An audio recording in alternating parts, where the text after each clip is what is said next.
wrap up. And say bia nsoma make say nipa no say watia obvious to say as I say to abama Dr. Bawumia because nsoma maka nyina say wan wini a wontimi nye emane emma en medadi inti delegates me de nyame ka chom say me just for a short so bakaya Yura Kufo. Unse onem Royals in a contest. Yeah. 1996. And Ulusuye. 2000 no. And one winnie. Into Royals on any contest here. Royals no hand over Marco for. Yes. So what I say. Yes.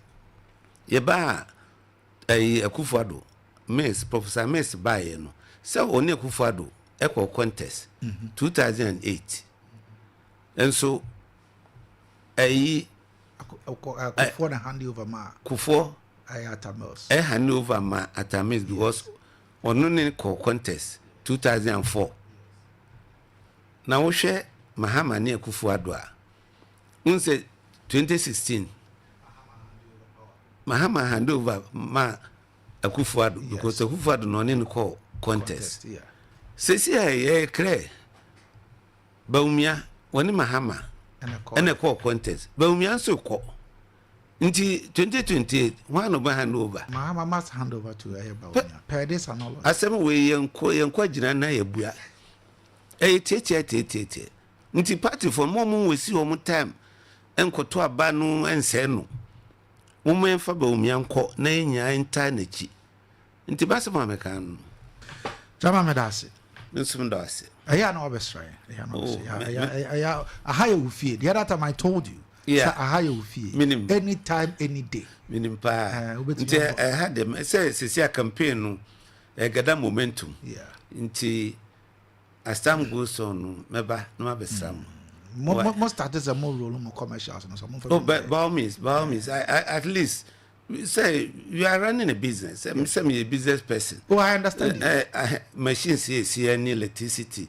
You pay base, you pay workers, you pay your senate. You need all kinds of base. Now, so what in your advert? Where are you going to generate the funds to do it? Intended the yemon pie. Pie one ye na you go. Yemon pie. Tear dancing. No, some does. Right. Namisham.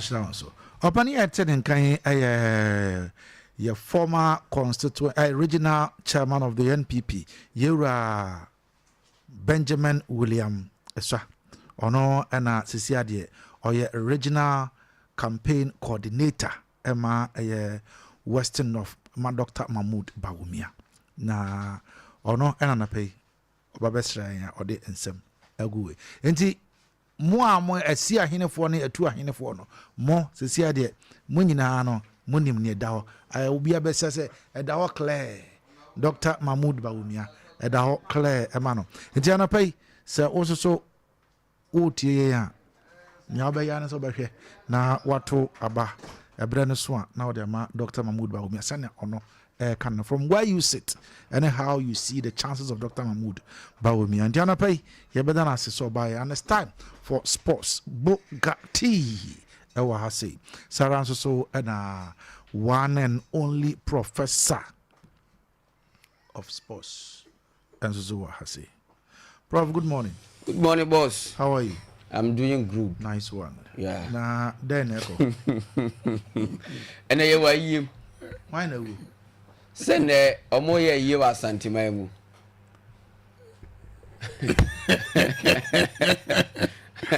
And I were you. Na the any we the BC say that for the first time. I were you. What chess call and play. And why you na ye. Enra yanti asem de. Ade. I was some asiwiase. Ewiase. Yes. Why no? Sanse enra Chelsea ko match. Yanti asem de. Even a Chelsea lose a camiensa. Oh, Fadi. I'm a timber continue. Why ye na ye. Yes. We are mourning. Yeah. And we are mourning. Me chira was say Chelsea Belus. Mo say oh dabi. And that ɛno ho awro ho ne wo mu no nenyi na mu supo no buga ankoye oso de yare sa Olympiacos so open so bluzu ana de mu nankoye Olympiacos pa wala ma edim se enkofo o bi edim oh ade we se de guase so na nkeso pa ka be fa no man amma chime da hwa na be se enka me yes as da na maso esu me hwa na reality but na wi ase nyina atan e wi ase nyina atan bo ba ko ye bo ye nko na ye bo e wi ase nyina ko ba mu ni but me nti bibi ase about Chelsea say team amo makwakobo club world cup yes na mo age asimu nan so mo ba ya fa mo ne clubs ni hia o mo hye mo rough da bi sa na ye ya de ye start tournament bi ye start with slow club world cup ye sha se ne nkoyi mfa maye ye sha se ne ma nkoyi na say after club world cup see ngwe ho no as premier league aye bo ye no so much ya bot na say club world cup man go bon premiership mo bo club world cup o say after say ye J sa tournament o say ye wie no na ye wie say hwe ya ye boy na say Champions League e more or less World Cup yes afeni abo wa match o anadi afeni ya sha David no babia na say we kra no boss na enwu ye hu ma say na mo na boje 3 rofu na di ya bro rofu de on wayo boss rofu no fi Germany boss rofu fi Germany what ya question German rofu that's rofu Germany afeni amwaye onya de o kasa o si ade ye clear o sa fi o say referee o hwe ne memu a odi ya bro ya show o me say si form but I who e wi ase nyina against Chelsea how come and obi akose red that been against the person pa na Chelsea ya ye wiase man and of course ye piki bi kra abro nie ye ntimi mfa bi oh ha dwen so ntimi mfa course bi boss out of the draw just ape ebi kra busa na sensen ore bi pa to busa te sensen no okay bi o okay bi me kopem wasam kopeki ni mu number some town for pa na because pa to my busy pa I'm director frame me ntimi serew enro na freo da bi say e was me the phone me ka bi on tiase timi ka se me director frame dia e de obeti ase and was okay ina attend call bra me wi dem do phone to me pem wasam adem bone bay ye benko Chelsea me na me owner adem me ye Chelsea owner boss me ye supporter I'm sorry me Chelsea ya lusu match ya na ankoyi ama ye me se me da hwa na ase ana edi bi amfreo because of frame bi bisa me say mate wonka anadwo no na me si o me mada odi agamo na so ya shi okuma dedi eye no wachire I ain't edi bitime efro bisa say na anadwo be na wa frame da so won frame anadwo da ana ye me wonwa yes enti na me say do ye na say o na me say hwan ni na say o boss edi bi na me say adey problem ade amachi opeso hu se anadwo your morning show ya na opeso mu se mate wonka na me say ade wayira akwado mu ade because o ka se mate wonka no na mama ye bibi wow na me vise bibi asi ko meta nti afen na mate ne enti a ofre me bisa se mate wonka na se me ya menene de say do nyimre bia ma no frɛ na so on frɛ me da wodi na so frɛ nyimre a report no edi bi free se me hu edi bi besi na gire me na ma frɛ no but edi bi mfrɛ me da na sa kra no mu nti no me hu se ne nam ade edi bi dia na do edi awa o ba be tutu boss nam say yes what Dawood nka nam say adan no so nam pese mu say what nka na eno aye bo match no ho match na ekos na come de me Satana Chelsea ni nyam consider go ene ADB say chama yen ko problem se mas nya botre me ma first half no wi na first half no ene ma so ya she me say appetite manu mato tenu aduna me koto say duane da si wo so mi have some people I don't think I'm say support the we should have no na be na mo boss of them fa dem mo me Bogati boss of the bosses ada fe ye ko ye yeah ye ko okay yanko areho buga me so ma be no kofo ma me na ti o de na yenko enu sa buga ne bra ne ni nkomo ye na ene de asama to Chelsea de enya asam keto akra na yenhwe se yɛde nsɛm kakra nso bɛtumi ato dwa eti abusua ɛnɛ ɛyɛ Thursday eti ɛnɛ Thursday yɛatra se yɛde akodie mu nsɛm no nso pana ɛno games ɛtumi to dwa na ɛno UEFA ayɛ Champions League no na kyɛ sɛ day 2 ɛno Wednesday wotim sɛ na ɛnya nsɛnketwa games no na ɛgya tuato yɛ pa na ɛpim ano yɛ de nso ante edibi me pa twɔkɔ na photo so me na yɛnhwɛ sɛ ɛnema nso petimi akɔbuga yes sir sɛ ho yɛ deɛ ho yɛ chairman ɛno game yɛ ne jam de ma oh yes da oh yes because on say ɛno yɛ on go yeah chaluba hyɛ no ho yeah ɛna penalty no kɔkɔ na dwon enyo penalty no nyɛ wafu na diabro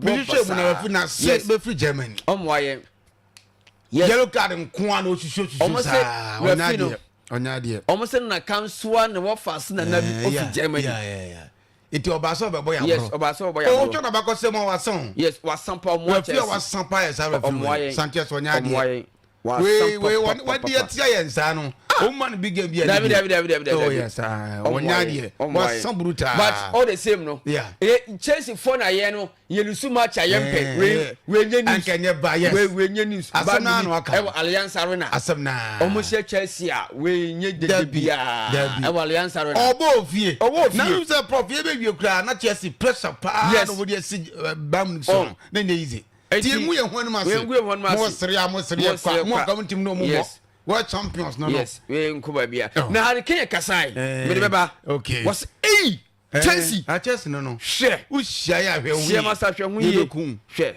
ti ma masa nya asam keto o ye mu ye ho no ma se nya ba nya ba kasi bi dia go kuba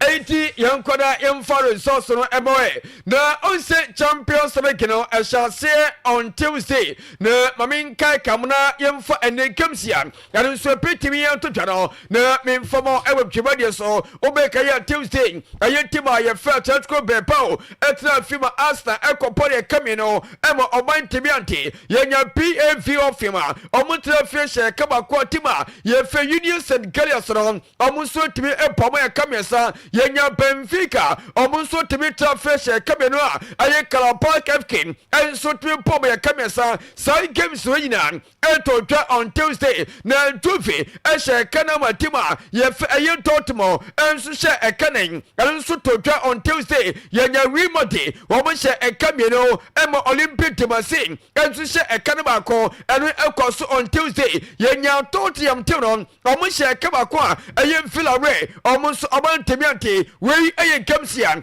on Tuesday etimi totwa enra Wednesday kamsia etimi totwa ne yenya Olympiacos womni performance FC na performance foi womo ha tuye pa womo atman shemi amatima ye fe Olympiacos omunso temi shemi yenya Pomokwa ye fe Srefia pa womo ashe kamino ama Porto Clips anunse ekamino we etotwa enra Wednesday yenya ayas timno omutim sesete womenta pafie pa eniba nkoya mfomotiman yefe ayas Amsterdam womontemi anshebi ama Inter Milan ekopom ye kamini papa bi we eyekeman ansonu a etimi totwa na enra pikero etotwa ewa Alliance Arena na ayempaya minikero the Bavarians masa enkofuin ene sauko Germany womo league na mo paro keso man dominating ene se kind giant of Germany eyetima ye fem Bayern Munich no omo pay for masekon kaye pa the year 2012 Chelsea team kofoi ewo mo nkase home ebomo Chelsea point to team say yes we for Champions League no Chelsea first win for Champions League what year was against Ayetima ye fem Bayern Munich and kofoi Chelsea no mo shia what teams aye become ye pa from 10 on the Chelsea kofoi ko shia na omania be omo se mo ene samo share Champions League FESM the year 2012 no Chelsea ekotrom ewo omaya ye fem Germany Bayern Munich omuhuma ye Alliance Arena na enro team se game no na antena ha twen kakra na ye she game na se kwaro na bench tesen a bench fe taroba ani kan ko share hon what ye na won sera ba enti Bayern Munich esha kamesa ama Chelsea tinon no enso etebetemu bako enwo goko poma sare masa chese goro etwa paramini fomutiri kosu nyina masa wotem yes goro nyansa nketwa enwo leave for potemo omunso tebetra fie ehye kamiesa ema tima ye fra Atletico Palace Atletico Madrid enso tebetemu mieno we eye keme totwa enwo tima ye fem Paris Saint-Germain eye PSG omunhye ekanai ema Atalanta omontomiante Omasha se ya ombe prince na ombe churches of fana na ya kwasha mo enti we aye gamsian Tuesday Wednesday etimi totwa yentwe ene enso aye Thursday ene UEFA aye Champions League bon chanso enfomai we ene Europa League on say initially na Europa League games ene totwa ens our Thursday we a UEFA a Champions League no and say games total ens our Thursday and a penye club womni pobokwa ye fe semunako at a pay and tap so ye penye Copenhagen womni Bayern Leverkusen and so te peponi enter Frankfurt ebe Galatasaray ye penye Man City womni tima Chese ye fe Napoli enso te peponi Newcastle United enso Petrafi ewen St James Parker womni Barcelona enso te payen tamso ye penye Sporting CP omni tima ye fi Karat Amati enso te peponi we aye Kamsian and ye trim say and ye peti me out of ta ewe UEFA aye Champions League no and I'm a town some enso tamao ewe Tomadius and no pay ye enya seketa for nenso mami etinwa games no say and Aushan said enema enso kwaro enso akwa tinwa intamna timno tim say yes na performance na ewo so yepa and no punchian ye first Marcus Thuram and nya Togos no Tima, ye fe Inter Milan against Ayas, and was also teams here. One squad a young follow. Tima, ye fe Inter Milan, almost a follow. I 708 million euros, and so and I'm the question Tima, ye fe Ayasia, almost a tenor, 188 million euros. It is squad follow. Inter against Ayetima, ye ferry Ayas Ayas, Nas almost so much, and I don't know, me part of Vanessa Mamie, na Yamquensa, na Enron PSG, Paris Saint-Germain, Amusha Kane, Emma Tima, who to say yes, and Emma Koyen, and so Tima PSG against Atalanta, and now Pantia, ye from Marquinhos. Eddie Kensa first goal, Yenya Quaskarian, and a Pantia, ye from Nuno Mendesa, and a Pantia for Concaro Ramosa. Once a go, a tinwa South a squad follow, and to my period, a 107 billion euros, and a session war, woman question Tima, yef Atlanta, almost a follow 449 million euros, and to way a squad follow, and once a game on a sequeno, and I'm a follow and at it to ta, and with tremendous young quay, now fondness from Totoso, now young paper, and will leave for one say yes na omania paper and no pantia ye Laurent or Paul two Godson and Tima ye Fanny Ayetese Atletico Madrid and run Fenche Fonteca a pantia from Mohamed Salah and a pantia for Anti-Rome Percy and a 3 Godson and Tima ye Liverpool Poteno young squad follow and what Tima ye Liverpool performance squadron almost follow 1.12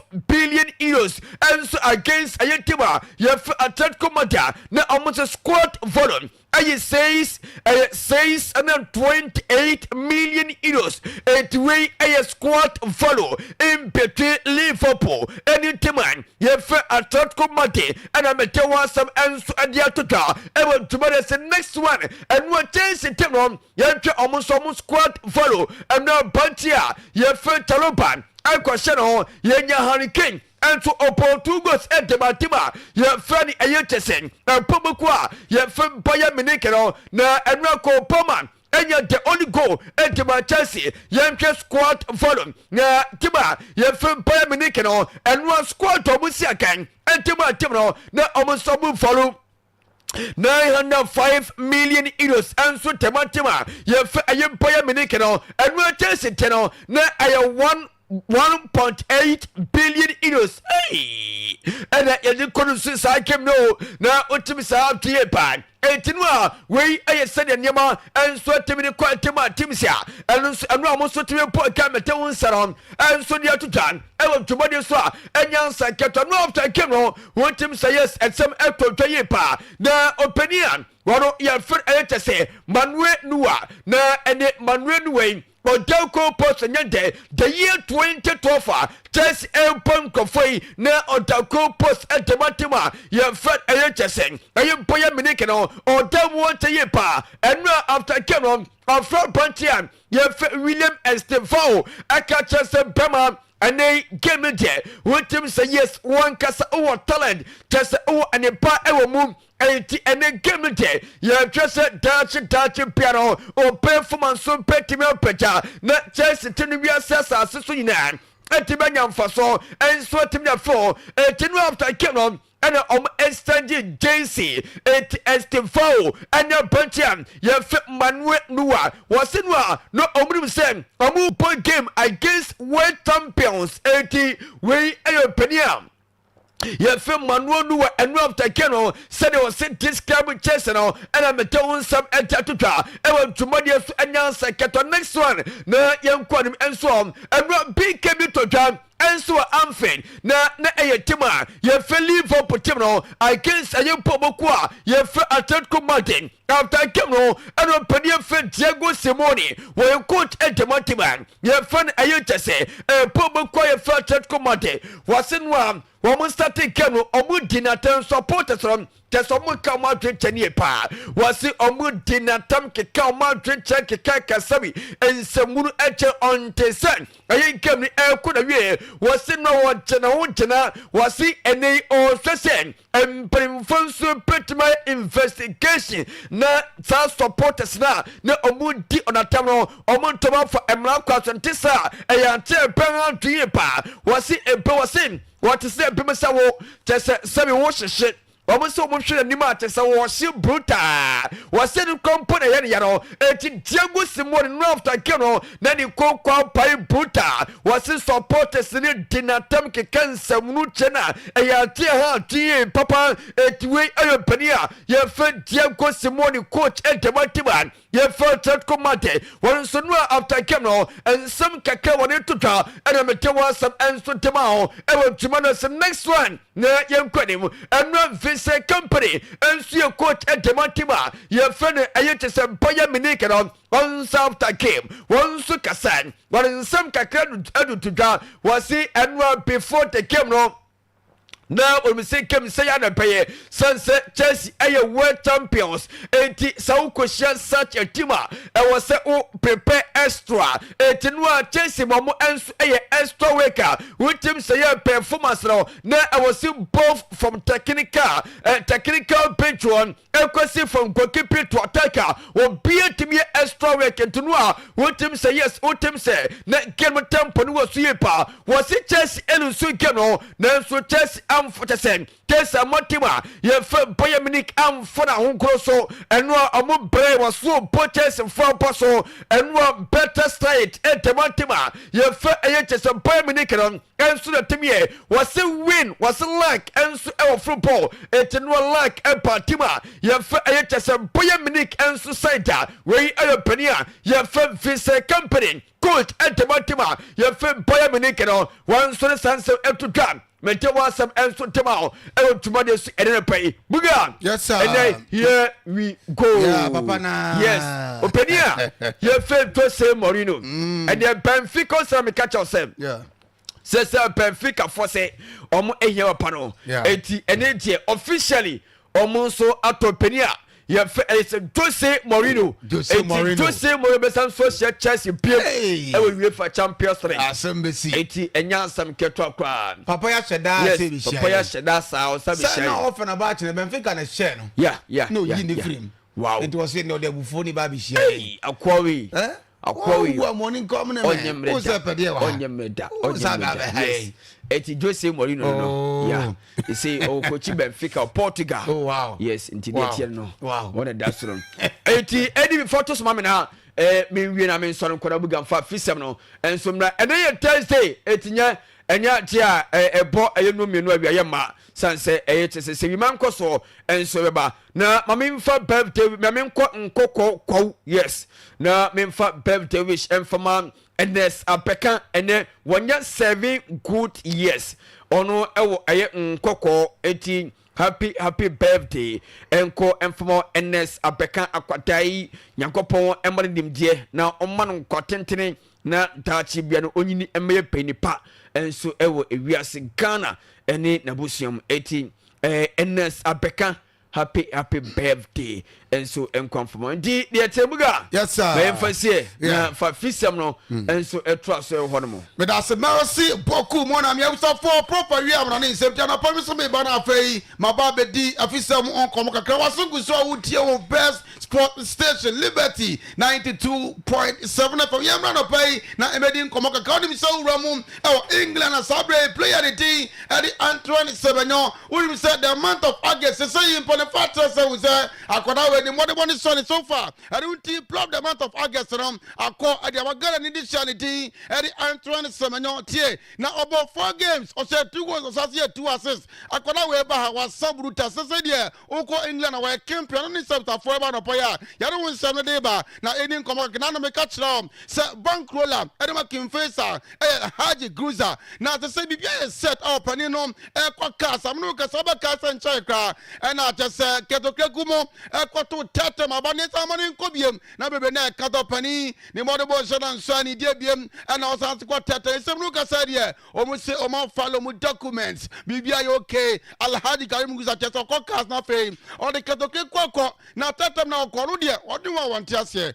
ye die ni kakra interpretation mrana o Ghana ese uye mrasa uye wa register ese udi waje ni akotu register Ghana bibia ohona jefi amfa samra so omu mra no che omu so no we biye de no mupe nti na me adumwa o se maka de na mbika de tere ko yen but it's about bank roller edema confess opania the Alhaji Karim Gruza to the him say the former vice president of the GFA ayo opinion the Georgia Free Akaso opinion the Gruza say okokase no the ono no support no because no say dey bia okasatia say keta jumoya ni nsorinti say Alhaji Gruza ekokase no yo o the sika say nim de nyina abua no na omoto the cat etimi akokase na fei say tete omoto mayi e dey free I am more than ready to support because media Ghana football ni yemu obesa omu try say omu siki omu triche omu aya mo makunya. That's where some of them even resorted to trying to stop the amendment. And yes, they were trying to even stop Congress, so they were trying to stop the party passes. But I'm sure you know you so and that's exactly what I have done. Believe strongly that the is the right thing to go. The football will be woman on Tiasia is available to you, and I don't.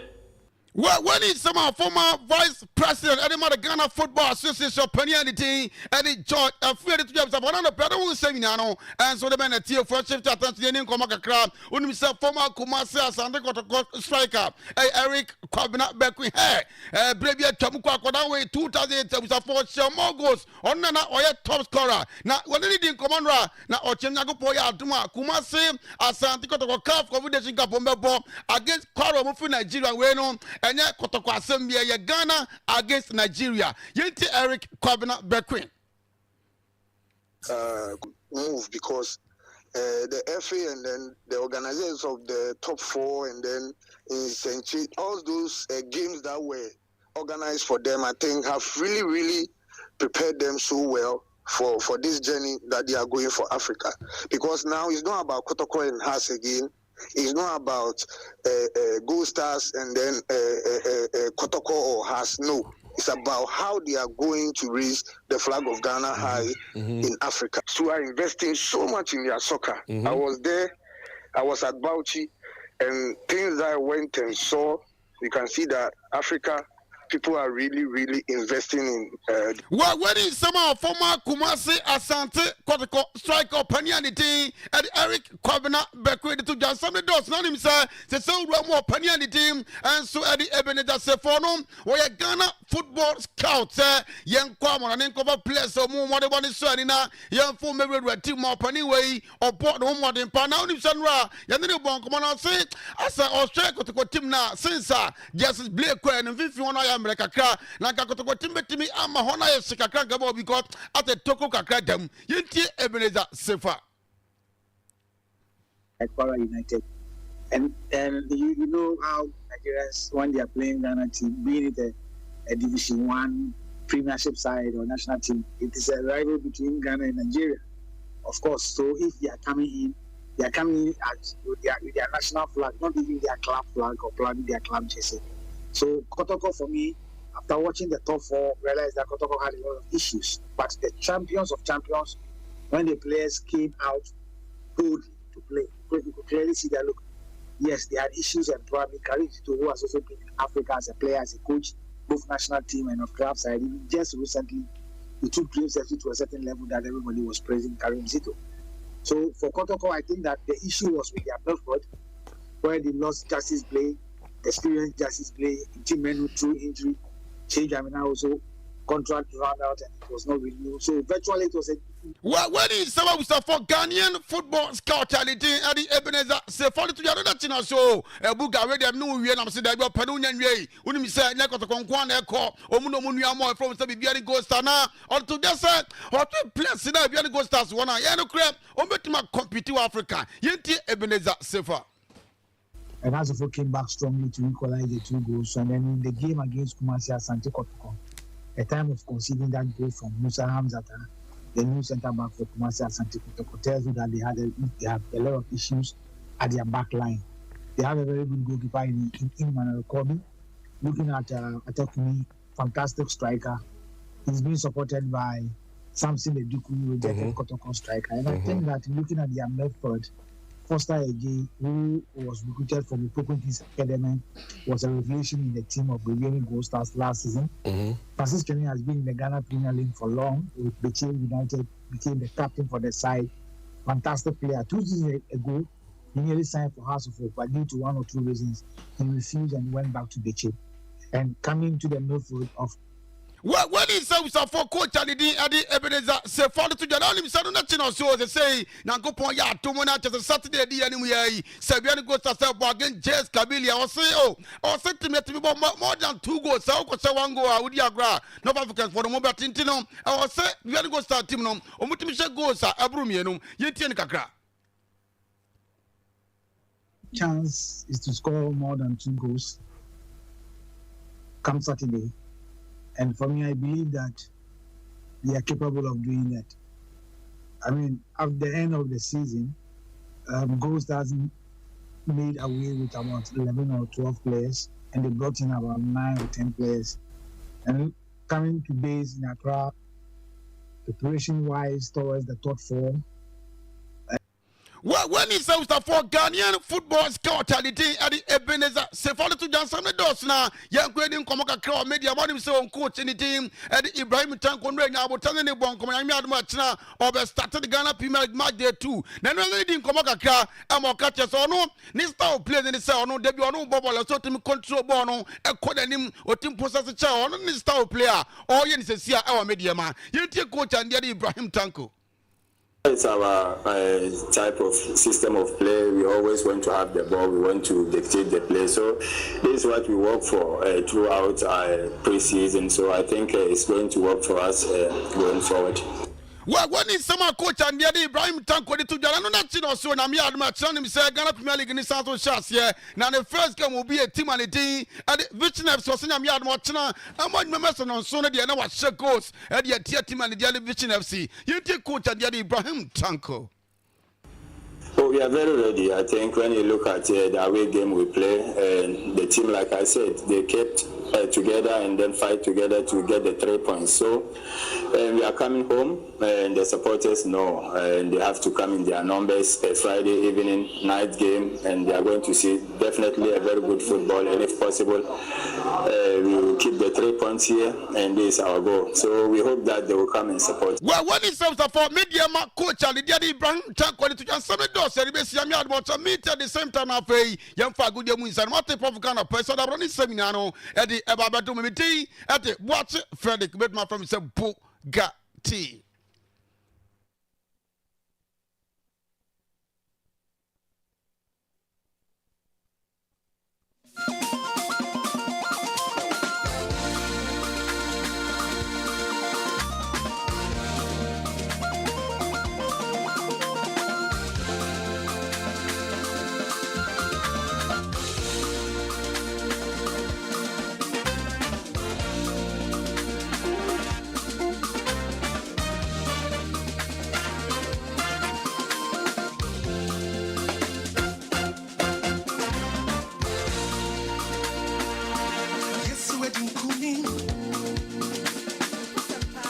Can come bit to see a juma pa, the radio Jumani at Nasia do. This is me ya me Jemmy who crying. Coco and so didn't hope a gym and Yasam Ketwa. Mary and Namina to me, now so many can come bit us. Coco in na sia she bit me a juma a one who dim. Now me coffee dry and me the can come ointment. Let's radia. Bit me done na ho, my dear chimmy mammy coco ye juma. I am when I'm ya, and no one person or posso a yo yenina. Tinyana say a man for a 2 can come bit us, ne can come ointment in so our motor. Can come co-castity, cocoa power if you want answer him Tim was one, and I will see your padia. Mamma can come co-capsules and palm that. When Miss can come tie stop Miss Chance so or more more. When we no more to our woman timid, that bomb when no more to so among with timid.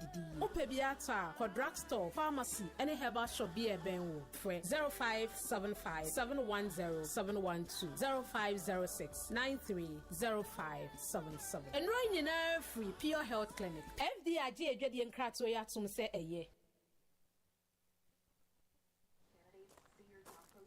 Ma, Musaka on your manana. I knew. Sisiana ride another buy. Send in a momo. Yo. Paco. And your smartphone now we use. For momo app ni tuane. I didn't app. Hey, and you now so ye millennium or say millennia. And I won't need momo app no. Oh, millennium for ya dear cry. For app ni di juma. Na se wo di juma e contem na ho bambo so wo mu. Beka enkofuku a wodi momo app ni di juma biara na mu. Tia wudwa di ni a ope na sem no ka. Tia insuo ni kanea ka. Ana ma unsanka ya bisi ahudo bi a ye manu bi. Twi momo app no ene ya. Na hyase e fa di juma. Mira. Yes, my dear. Ene dear. Kadie wom bia kire me. Oh, na edibe pa na medisi wo. Wo di bebesie me da. Oh me. Adaminim. Dia medisi wo ane say, makoto Dawood 3 capsules. Ya manomo ama kane sisi ana mentimi nyina me na so no. Eze metimi ya tie nyina. Nanso nei wo me say. Wotumi gina wo na so kye mamani je. Oh, neje sa fe de ekoyie pa. Papa bi. Ene free na ekure. Me ma Dawood 3 capsules. Empa me ho da. Ayem sisi mu asa ma me wife kura ni age na tumi se sabro so ma me na akoso ya wonim se ema ene mema nyina timi no mpio eje apemfo abatan ene obi a onyanya mfinhia dumiensa na enye Dawood fo ya na ye Dawood ointment wo mo na ye se nansan a na wo complain waposo usisi ene ade yi ebi na me de twitwi ya wotisi ye yo se wo de Dawood ointment etwitwi na wo me 360 capsules ne ka ho dia oh na ye twi na memene we de twi na memene ai twina memene what be piazo free say require mu enuom yenu enye na e wo pharmacies any chemical shops do do na mu wo de free 0244886437 and 0201681717 adwade nkra toyi FD agietum Mobile banking no abba. Ghana Pay, a mobile wallet, Bank of Ghana, any association of banks at Jiatumu. Obetimi access by USSD. Ana mobile Abia. Cell phone niye jam. Android, iPhone, any phone a wikite biano. Obetimi access Ghana Pay ewoso. Nya Ghana Pay ne. Na se winya Ghana Pay na. Obetimi dia sendisika akoma obia o use mobile money bia. Ghana Pay no. Obetimi dia sendisika ako any bank account bia so. Obetimi dia toko credit. I want to share. I'm a Fiman Rural Bank. Your success, our pride. He wants. What's a wedding easy? Oh, you butankasa. Wakaka. Messi. Lufat na wajima were you? Hey, malaria drew Lufat. Jama wedding where your hospital. Sister, where I imagine there. Few hours to my wedding. Na Missy Semu huma yeshepe. Link Keta was me kunia. My husband is sick. Hey, Jemo Tono, no, but no, what's the water tested positive for malaria? No, nothing to one from ambulance. No one. Ambulance. It's not a bicycle. No, nothing from Kakabo. No, kick. Many wedding gonna me make up Nina. Sometimes nearest pharmacy. Oh, one meji Lufat. Entrance pharmaceuticals for one malaria bruna. Inyo. No, now. One chair. Mukuno China Nadi. A brand pa. No, Kuniso. No, Pona Waka that you may kiss the bride. If you want so day. No, Donna. Man, you don't know. Indeed, malaria and come to them. Lufat. A malaria drop a cup. Sa igedin kratui. Ebi hwemagia to say eye.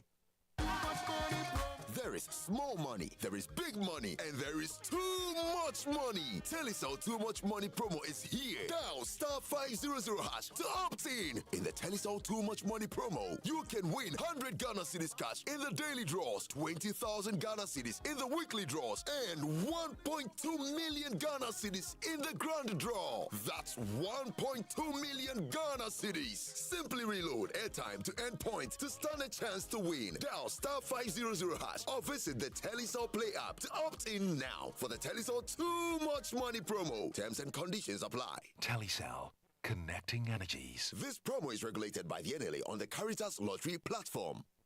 Hello, Ghana for bills are coming home.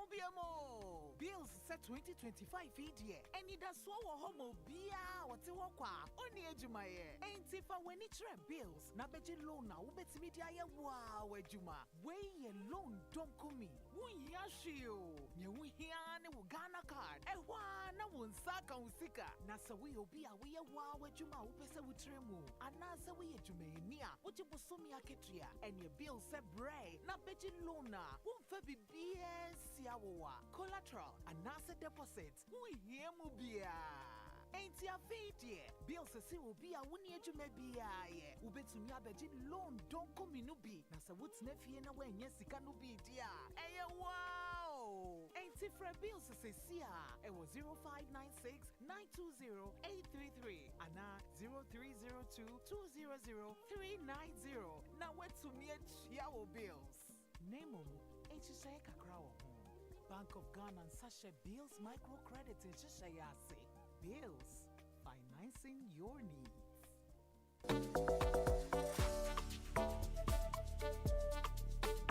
Oh yes, it is time again. Right here in a city, Western North region. Sign out party with DJ Wasike. Jumediawe, Yediama, all senior high school and tertiary students. Our mobile school this year, a free gate. Associate 21st September, Sunday 2025. DJs on board, DJ Wasike, DJ Magno, and DJ Attention. Hype Man, MC Lil Smarts, and MC Abrantepa. Venue, Millie J Hotel and Event Center, Seji Punikru. Associate 7 p.m. to your drop. Activities for the night, dance, music, games, vibes, and energy. It's 21st September. Our Millie J Hotel and Event Center, Seji Punikru. Your bar, your restaurant, your hotel and guest house, your pool. For reservation or enquiries, any Gomwe 0541 11 24 68 and 0547 24 1077. Millie J Hotel and Event Center. Sign out party 2025 with DJ Wasige. It's all about good vibes and more.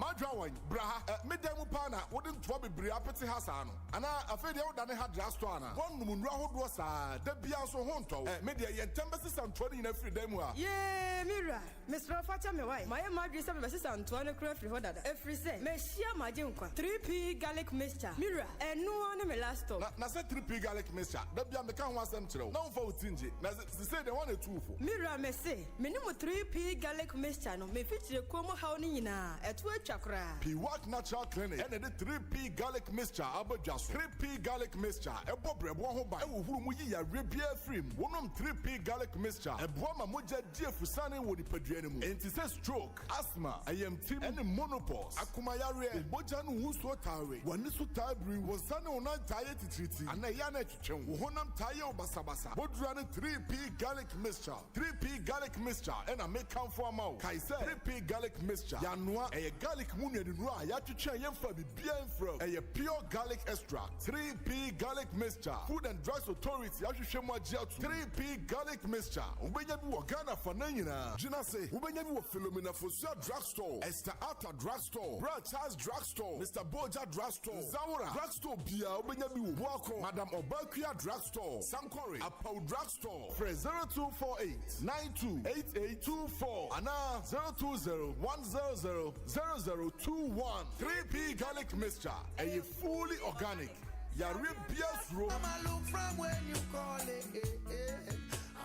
Adia yapa ne se wonen namfofo ahia na yaka asɛm a ɛsere na wontimi nsiri bi saa asɛm ya bi neto ɛbra na mese ayɛ yellowish color bi a onhu nani so kra yi me de toothpaste ahodo a wo wiase nyia twi mi se na mese entimi nya fitaa sɛ de me pɛ no kosi sɛ madamfo bi ɛkyerɛ me Active Point Dental Clinic na bra me duru wa na me hu sɛ me haw no to nyina atwa don hwere ba ko pɛntɛm mese na ayɛ fitaa yi sɛ metimi sere ɛwɔ ba bi a mɛkɔ bia obi bia nso wɔ medical condition bi a amana nya yellow teeth brown teeth and a green teeth no Active Point Dental Clinic ewo hu nimdi a won betimi ama ose no asan ye fitaa biem won san wo teeth whitening home kit and a medicated foam toothpaste teeth whitening pen and betimi dia mo wakofie na wakoto aso use hwehwe Active Point Dental Clinic ewo danyame omo be Ultimate FM nchen hɔ a oboase Dunkwa Junction 9 miles kwan no so Sunwane OA bus terminal omni Cocoa House din chani mu search gina se GPRTU market hɔ Shell filling station inside and afre 03223 9680 and 0554-571779. Active Point Dental Clinic. Get your whiter teeth in just a day. Sika Kitwa Biho, Sika Kessia, and too much money so. Telecel too much money promo no abeka. What Telecel too much money promo muno. Who bet me the 100 Ghana cedis. What Debia da Akensi anymore. 20,000 Ghana cedis. What now Kibia Akensi anymore. And 1.2 million Ghana cedis. What Akensi Kessia panimu. And no ye Ghana cedis or Pipimba Kuni Ahenu. Reload the airtime keke. Nenya pointer. Ebemonia Quenya. Would you be dim kunim? Dial star 500 hash. And I'll Telecel play up. So therefore we say too much money pro when you say ya Jumadi as a shake crowd home. Telecel, connecting energies. NLA NHS Jumadi so our Caritas lottery platform so. Me bajunia mengro ma bravo hope. Hey. Na wani na adia wo je oba grosa no na adia wo nyame nam dota mu a owo personality natural health care so aye ero na di bani dia say yo peske awo hu nsem de otenete se wo kase mu obuo o prostate aye kese ama onya dwonso mu amanuhunu ana empaso mroyo say yes stroke diabetes hepatitis B pressure 60 yade afichi kroma manihunu enamu yade hodo ene yade bia wo Nese wa na medi oluman eni oledi kwa check up owo mfidie pa meye na domatri ko ani na nse mi double no hu ni sen hey I'll grow here oba o pese o hips anase o to eya akese ye ho adwuma sanso ene se stretch marks aje o wedi aboso a eno nso ye yi free ho berima oba masua na pese o pagyamu no bra ye be pagyamu ama obe hu peske ewo Accra La Paz Nyameche Junction ye wo Crown Prince School no achi wa Kumasi G runabout Medila bachi wope baby ani ede se Human Rural Bank wo mu no sawi also empomam ye ne Church of Pentecost ene di nhwanimu takwa Roman stores opposite Zenith Bank Sunyan ofri Kumasi KOTOKO House Rex ye ne Total filling station no ne di nhwanimu Fre Peske ewo 055 773-8555 Peske quality hair no sir.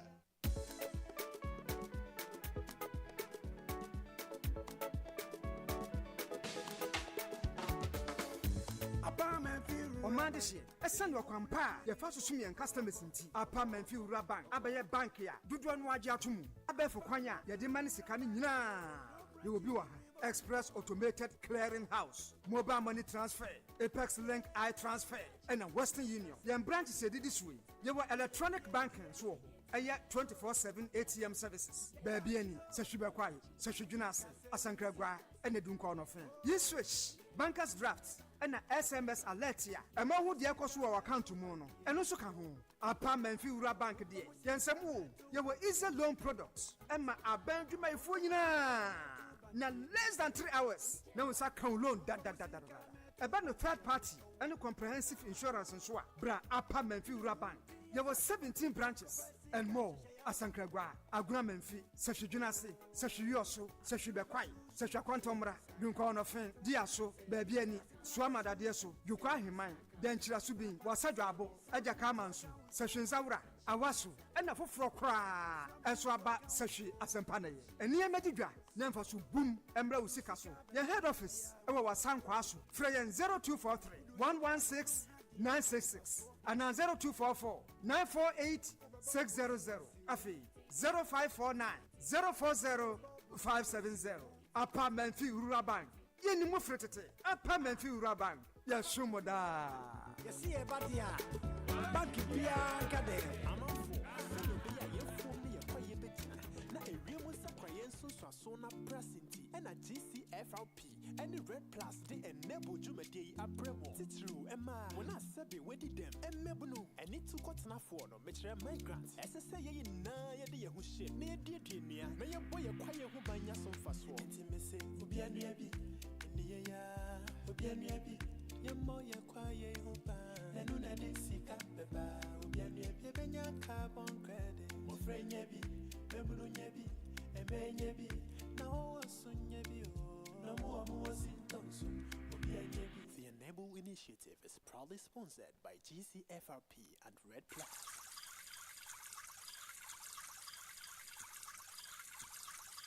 Sir, empanyi kasa numsio twen opa na enye nsuo bi akekeo na mom ensu a ebema wo atumi agina ope ano density natural mineral water ne sachet any dispenser bottle ye nsu a ya hyeda aye ede ekum wo nsukom density natural mineral water pebinom water anio yenum ensuo di kum yensukom nom density natural mineral water biaya ye ensuo no tiye pa yewo 500 milliliter sachet ena 19.5 liter dispenser bottles ma afiafie ne offices hwehwe yechi kwan wo number 27 New Ridge a ewo tanoso kwantempo so hwa fre 0596604743 ana 0208466256 na koto bi ye wayefro ayiye ene badwam nhyiamudie density natural mineral water insu papa nie FDA aje adwadie nkrato yi atum.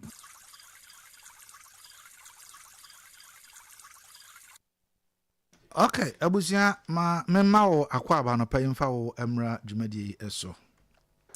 Enana pay me wo eye enuanom mienu ewo menchen wa hase ye nyina ba betena se ne edi nkomo na ya hwe ensema apiepie edwaso ada obonkrata hodo ndi ba edwaso ye betumi edi mu nkomo bi mana ye. Representing the NDC this morning, Akontomra Constituency Communication Officer, Emma NDC.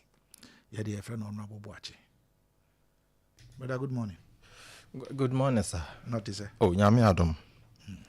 Aliama Nampocho Koswe. Boko. If you are Akontomra, if you are Akontomra Constituency in Golido, that was Anomasi.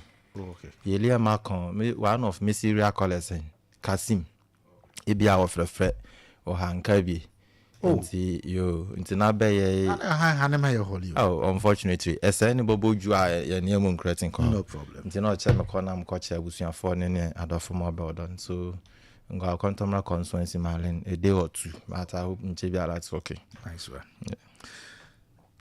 Well, the MPP Niema Zito, Koso Owa, with Commander Zito, or operate to become the Constituency Communication Director for MPP. So you also want to be like Honorable Mwachi. Zito, good morning. Good morning. Abred. Yeah, me adum. Nanzo yesre. Na epache. Otimi junior. No, Otimi junior. Na ni ma any position you play you about. But you said the elected. Never the appointment at that time. But you want to become an elected but still Otimi junior. Manager Tio Angajo Jocho. Hey, fantastic guy. Me create you personally. Tio Gabia will be a mature. Yeah, there is one thing about Tio. Tio is more or less like, I know him to be an NDC personality. But Onya Mayo. Yes. Tio, oye in such a way, say, at MPP near Oliemolo.